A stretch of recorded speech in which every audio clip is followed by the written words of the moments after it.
I'll go Greg Bailey. Greg Bailey from Channel 13. If you have a question, go ahead with Coach Sampson, please.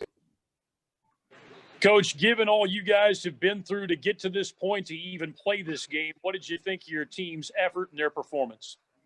I think every game we play is just an investment in these freshmen. You know, Jamal Shedd, J1 Roberts, Tremont Mark, and I wish I could have gotten Keyron in there a little bit more tonight, or got him in there tonight. But you know, they're making mistakes. You know, we got a 2-on-1 break, and you know, next year or maybe a month from now, Tremont will probably go in there and finish that instead of trying to throw a Midnight Madness lob to who was that? Quentin. But you know, we're making some mistakes, like it's our 6th game of the year, and like we got freshmen, and like it's COVID. But kids are playing hard, working on things that that we practice. But you know, we're just so far behind, just like Temple is. Temple's, you know, we've played 2 games now, and last ever how many weeks it's been. Temple's only played 2 games, so his team's going to improve at a fast rate, and you know, we just have to not worry about our mistakes, not overreact to whatever's going on. Just keep plugging and keep getting better. Focus on getting better. And you know, we had 18 turnovers tonight, for instance. You know, if you win by 26, you'd think you'd find something to be ecstatic about. But you know, when it's early in the season, you know, we can't look at the date as much as we have to look at how many games we've played. Usually you play your 6th game in early November, early December. And here we are, 8 days away from January. But it's just, you know, it's just the weirdness of 2020 and the COVID era college basketball. You just try to keep your team focused on improving, and that's what we're going to do. Thank you, Greg. We'll go to Chris Gardner, please. Chris, question for Coach. Coach, what are your thoughts on the production you got from Reggie Chaney and Justin Gorham tonight? Well, obviously I see them practice every day, and you know, there's always guys out there available. For instance, on the transfer wire. Of all the guys that I saw, the one that I really, really wanted was Reggie, because I know he fit us the best. You know, a lot of times, you know, people will be focused on who's the best player. Well, you're not a coach, you know, especially this coach and this team. You know, we have to recruit. We have to get kids in here that understand, you know, how hard we want to play, the toughness we want to play with. And we also thought we could develop Reggie around the basket. You know, one man's trash is another man's treasure. You know, I love Reggie Chaney. I think he's going to continue to get better. You know, he fits the way we play.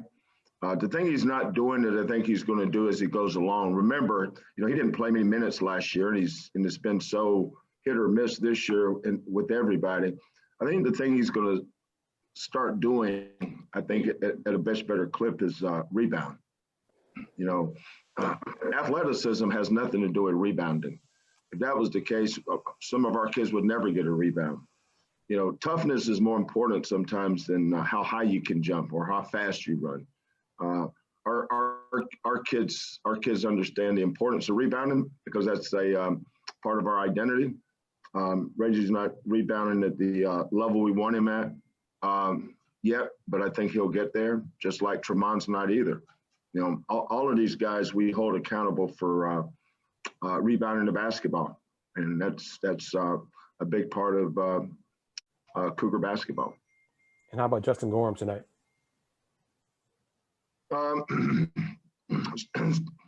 Same thing, transfers are usually a lot better in their second year. They're, I think that Reggie, for instance, is going to be a lot better next year because he's played so sporadic his first 2 years. He just hadn't had a lot of time, but he's a good player. But he's a good player here. Some other kids may not be a good player here, but he is. And Justin's the same thing. Justin wasn't ready to do this last year, but that's why you don't draw conclusions on kids. You let them develop. I saw how hard he was working. Another thing too is Justin embraces who we are, because it's who he is. Our program's not for everybody. Some kids that probably would be better players maybe somewhere else besides here. But when we recruit a kid, we think he fits us. We thought Justin fit us. When you're playing behind Fabian White, you're not going to get consistent minutes. And that's what he needed. He needed consistent minutes. Bryson, for instance, got in an early foul trouble tonight, and that gave Reggie an opportunity. Bryson wasn't filling up to speed the other night. Playing as many minutes the other day against Alcorn really helped Reggie against Temple. Those kids need to play. But if Bryson had not gotten foul trouble and played great tonight, Reggie probably wouldn't have had the night he had. But that's always been our calling card here is our depth. We don't beat you with one guy or two guys. Our leading scorer last year, he still hasn't played in a while. I think he played 2.5 games this year. But he'll be back here pretty soon, and he'll be full speed here pretty soon. And then our team will be whole. We're still, COVID has still got us on our heels a little bit, as a lot of teams. I'm certainly not putting us under the microscope like it's only us. COVID's got a lot of these teams on their heels, but if we can get a couple of weeks of practice together, whether we're winning games or losing games, you want to see your team improve. You're not going to win every game you play. We've got a stretch of 3 games coming up. You may lose 1, you may lose 2. Who knows? I mean, it's hard. It's not easy to win on the road. I think Michigan State's pretty good. I think they're really good. There's a reason why they lost at Northwestern. That's these teams. Central Florida's got a good team. Central Florida won at Florida State. That's great for our league. Tulsa won at Memphis. SMU won at Dayton. And you think about our next 3 games. That's how good those teams are. But our job is to come to practice tomorrow, watch film, see where we can knock some rust off and get better. And tomorrow's the 23rd. Last year we weren't here for Christmas either. We played on Christmas Day last year. We were in Hawaii last year playing the University of Washington on Christmas Day. This year we'll be in a plane flying to Orlando. It's the life you live when you're a college coach and a college athlete. Thanks, Coach. We'll go to Chris Baldwin with Paper City Magazine. Chris, go ahead with a question for Coach, please.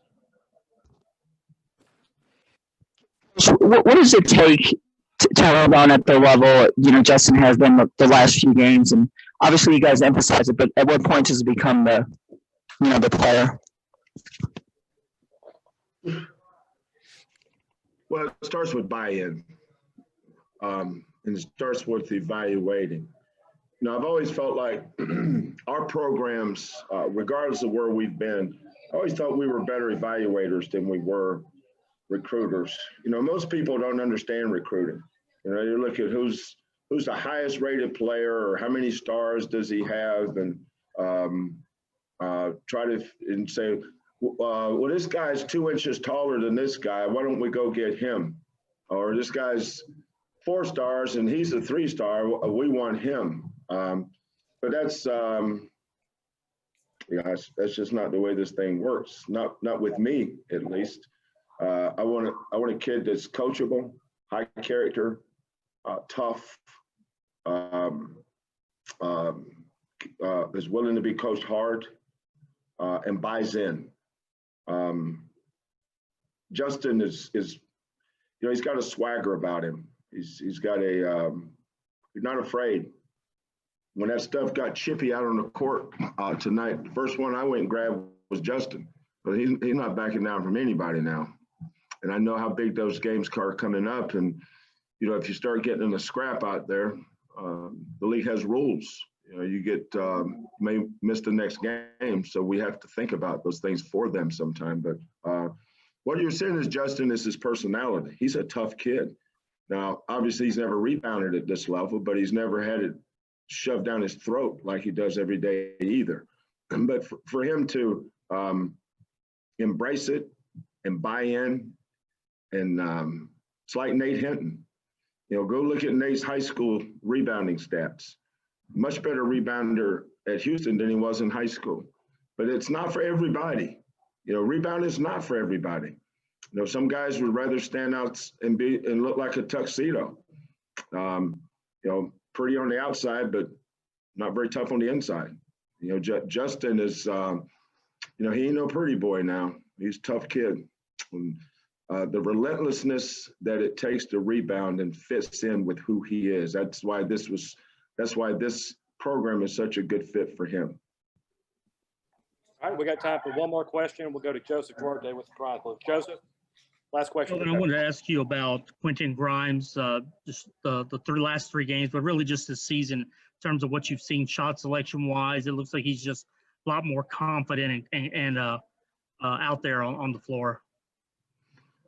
Well, when you spend your first 2 years in college at 2 different schools, it's hard to be comfortable. Last year it was almost like he was renting when he got here because he wasn't eligible. He didn't know if he was going to be eligible. He got to Kansas and started off pretty good. Then for whatever reason, lost his confidence.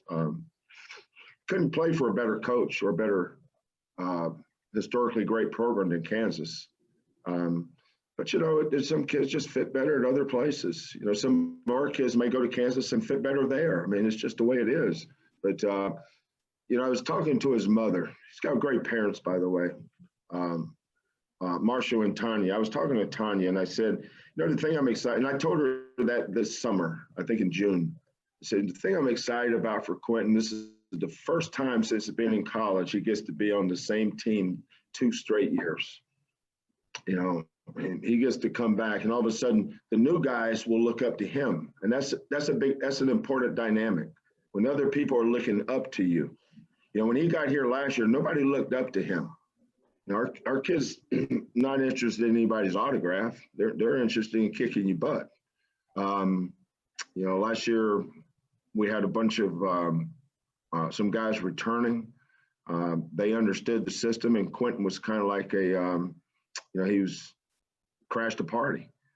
And then all of a sudden, when he finally did get eligible, it was right before we played, I think Texas Tech.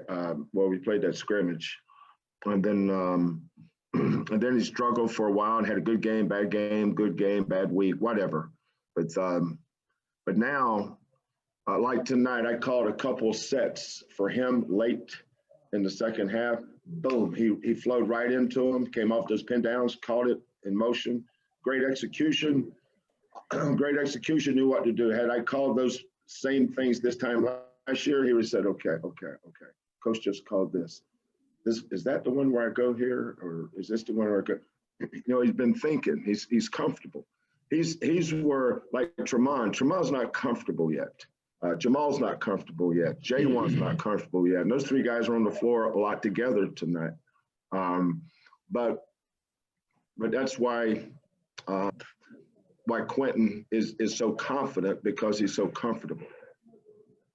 Kelvin, on Mills, it looked like he was on the bench and had a heat pack or something on his back. Was he just not good to go, or was it just you just didn't want a chance, give him some extra time to? He probably could have played, but he practiced yesterday, and he was a lot better today actually in shoot around. In our practice before the game, I think we went at 1:30, from about 1:30 to 2:30. He was really good, but I told him just sit out tonight. You want kids to feel really comfortable. He'll practice tomorrow, and I would think he would play Saturday. No, when do we play again? What is today? I don't even know what It's today Tuesday. is. You play on Saturday. Yeah, Christmas is Friday, right? Yes, sir. Yeah. Well, Merry Christmas to you Merry guys. Christmas. Think of us as we're flying to Orlando from 11 to about 1 o'clock. You guys will be digging in for a second helping of mashed potatoes and on your couch, and we'll be heading to practice. But hey, Merry Christmas. Hey, Merry Christmas, Coach. Kelvin. We'll raise the glass to you. How about that, man? I love it. Thank you, That guys. sounds Thank you, great. Coach. You guys stay safe.